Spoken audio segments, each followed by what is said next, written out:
গতকালকে একটা ঘটনা আমার চোখের সামনে পড়ছে। নওগাঁর একজন বৃদ্ধ লোক, বয়স প্রায় 75 কি 80 90-এর মতো হবে। নওগাঁয় তার বাড়ি। তার একটা দুইটা সন্তান নয়, 11টা সন্তান। কয়টা সন্তান? 11টা সন্তান। কিন্তু আফসোস, আমার দেখে চোখে পানি চলে আসছে। ওই বৃদ্ধ জীর্ণ শীর্ণ কাঁপতেছে, লাঠির মধ্যে ভর দিয়া। যে ঘরটা দেখলাম, ঘর দেখলে আল্লাহ, এই ঘরের মধ্যে মানুষ কেমনে থাকে?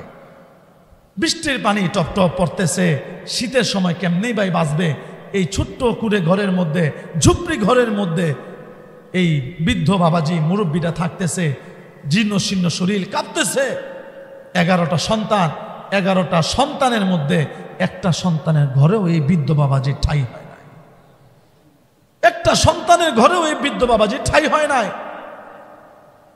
সাংবাদিক গিয়া কয়েকটা ছেলের কাছে এরকম মাইক ধরছে, মাইক্রোফোন ধরছে, তোমার বাবা বলতেছে কারো ঘরে নাকি এরকম ঠাই হয় নাই। কথাটা কি সত্য?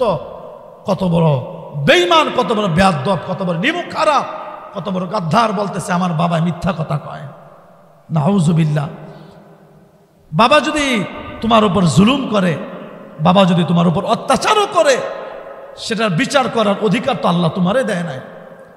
মা বাবা যদি তোমার সাথে খারাপ ব্যবহার করে, একটা কথা মনে রাখবেন, মা বাবা যদি আপনার আমার সাথে খারাপ ব্যবহার করে, মা বাবা যদি আপনার উপর আমার উপর অত্যাচার করে, বেইনসাফি করে, সেই বিচার করার অধিকার আল্লাহ আপনাকে আমাকে দেয় নাই। বিচার করবেন আল্লাহ। আল্লাহর উপর সাইরা দেন, আল্লাহ বিচার করবে। এরকম কত কাহিনী আমাদের চোখের সামনেও পড়ে। আরো কয়েকদিন আগে আরেকটা ঘটনা দেখছি, বউকে নিয়ে ঘরের মধ্যে আরামে ঘুমায়, আর মায়ের শরীরে মনে হয় 10 কেজি গুস্ত নাই, হাড্ডি বাহির হয়ে গেছে, মেরুদণ্ড দেখা যাইতেছে। আহা, মাকে রাখছে কোথায় জানেন? মাকে রাখছে মুরগির ঝোপের মধ্যে, মুরগির ঘরের মধ্যে।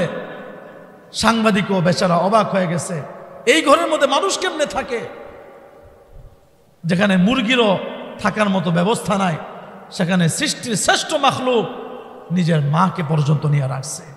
যতদিন পর্যন্ত মা বাবার চোখের পানি বন্ধ করতে না পারবা, যতদিন পর্যন্ত মা বাবার মন থেকে দোয়া নিতে না পারবা, ততদিন পর্যন্ত তুমি টাকা কামাই করতে পারবা ঠিক, বউয়ের কাছ থেকে তুমি ভালো ভালো মুখ রোষক কথা শুনতে পারবা ঠিক, কিন্তু আল্লাহর শান্তি কিন্তু তোমার কাছে আসবে না।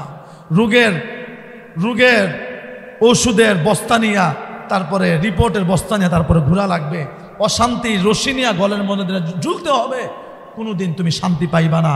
মা বাবার যদি সম্মান করতে না পারো, নিজের সন্তানের কাছেও সম্মান পাইবা না।